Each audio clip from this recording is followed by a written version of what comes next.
Thank you very much for having me tonight. I'm very happy to report that our protest today was great by our standards. We ran out of everything.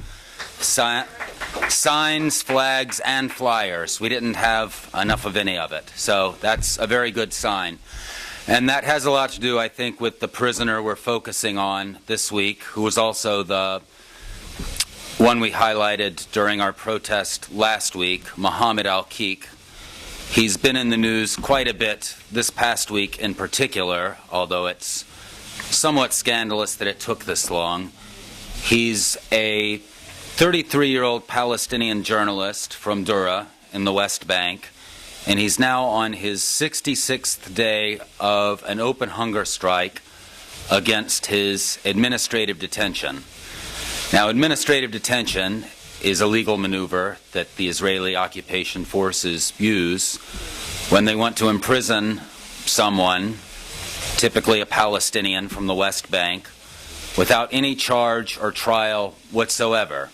And this is really rather remarkable when you consider the fact that the occupation's military courts in the West Bank, which Palestinians, not Israeli settlers, face, convict Palestinians at a rate of 99.74%.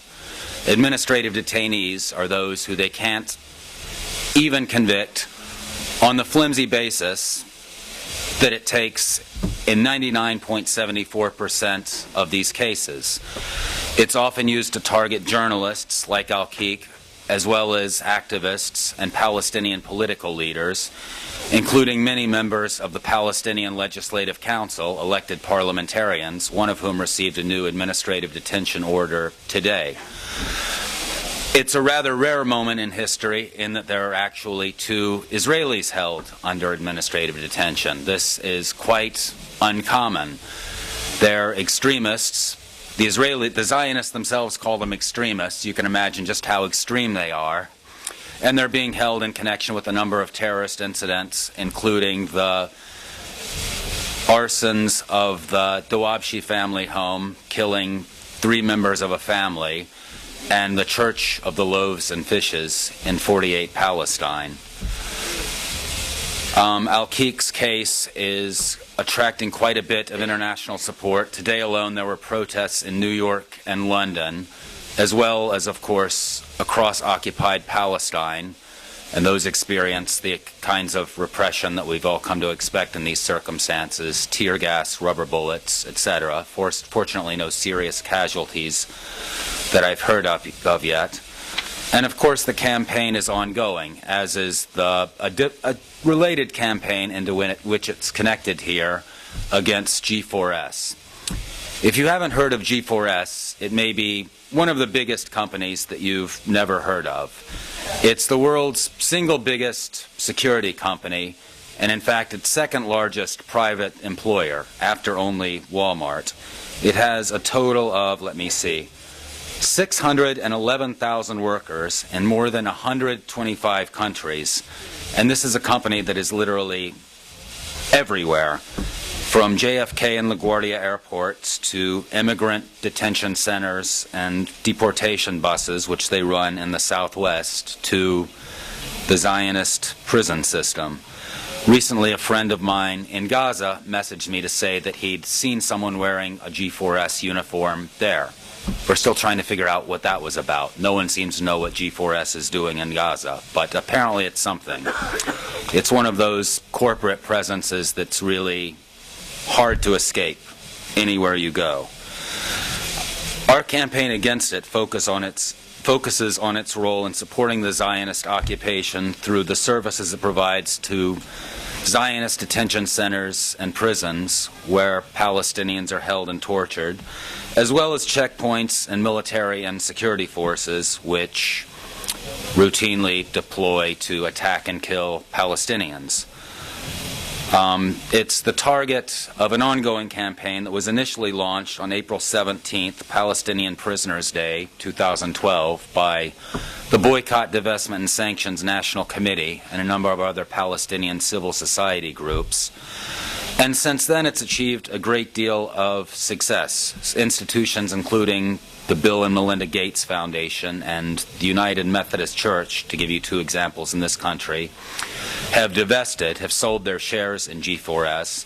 And the company has also lost contracts in places from South Africa to Ireland to Durham County, North Carolina. So it's really a campaign with global reach, and it's experienced some success. G4S has already announced that it plans to end its contracts with the Israeli prison system, not necessarily all of its other Zionist contracts, as they expire over the next 2 years. Our response to that is, of course, is that it doesn't go far enough and is also too slow. So the campaign is ongoing, and I would be remiss if I didn't mention that we aren't the only ones targeting G4S. Columbia University and the University of California have also divested from G4S after campaigns by anti-prison activists at those schools because of the company's role in private incarceration in the United States. And I know I've been asked to keep it brief tonight. I think I'm probably just about out of time, so I'm going to cut it there. But if anyone has any questions, please let me know. We also have flyers in the back that have more addition both on Mohammed Al-Keek and G4S, so I encourage you to pick these up, maybe pick up a few and give them to others who may be interested. And thank you very much for your time. I'm glad that Sarah mentioned the essentially mercenary nature of companies like G4S. In fact, the term that's often used to describe them in some of the academic literature is private military companies, which is certainly true. In large part, that's what they are. It's also a little misleading if you have the wrong idea of what it means, because they're also companies that are involved in militarizing while simultaneously privatizing society as a whole. G4S, as I said, is everywhere. In the city alone, they're at the airports, in hospitals, at every Bank of America branch. So we see this new security apparatus spreading throughout the city, throughout the world, I should say, that's accountable only to private shareholders, even in theory. I'm also glad that Sarah asked about conditions in Gaza. By all accounts, they are dire. The unemployment rate of 43%, which is driven by the siege and its restrictions on development and trade, is 43%, the highest in the world according to the World Bank. And the youth unemployment rate, 60%, is even higher. Reconstruction after the 2014 massacre remains essentially frozen. You see a few things fixed up here and there, but for the most part, what was rubble then is still rubble. Nothing is being rebuilt. And additionally, large sectors of the consumer economy have ground to a halt as a result of the Egyptian military government's closure of the tunnels on which people in Gaza had in large part relied. It's true that some goods are coming in from Israel, but that's the Israeli economy with Israeli prices, which are generally rather inaccessible to people earning Gaza incomes, which is often little to none. And on top of everything else, it's now the rainy season in Gaza, which today means the flood season. We've heard about climate change as part of the crisis of capitalism we're facing. And Gaza, when it was built in its current form decades ago, that's not something that the planners had in mind. There was no reason to consider they would ever face this type of rainfall. And because of Israeli restrictions, the siege, it's impossible for people there to deal with it even in the imperfect ways we do, because they're denied basic resources like concrete for repaving or the equipment necessary for water pumping stations. And I should mention that although the campaign against G4S focuses on its role in the Israeli prisons, because that's simply how the campaign was launched and how it's been supported over the years. As recently as August, the Palestinian prisoners movement itself released a statement calling for escalated boycotts against G4S, which was pretty unprecedented for them to highlight a target like that for solidarity activists. However, it's also deeply complicit in the siege of Gaza through its services to Israeli checkpoints along the Zionist separation barrier, which prevents the Palestinian population of Gaza, who are overwhelmingly refugees, more than two-thirds, from returning to their homes.